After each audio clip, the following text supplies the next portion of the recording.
step by step. Let's get started. First, open the Google Maps app on your phone and make sure you're logged into your Google account. Step 1. Go to Contribute section. At the bottom, tap on Contribute. This is where you can add photos, reviews, and updates. Step 2. Tap Add Photo. Now tap on Add Photo. Search and select the location where you want to upload your 360 image.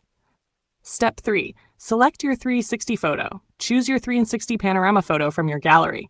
Make sure the image is full 360 degrees panorama, high quality, properly stitched. Google Maps will automatically recognize it as a 360 photo. Step 4. Upload the photo.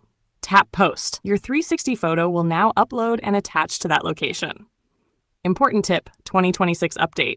You can't directly capture new 360 photos inside Google Maps anymore. Instead, you need to use a 360 camera or create a panorama using your phone camera. Then upload it. Bonus tips for better results. Use good lighting. Keep the camera steady. Avoid moving objects while capturing. Upload high-resolution images. And that's it.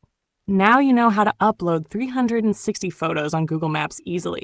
Thanks for watching, and I'll see you in the next video.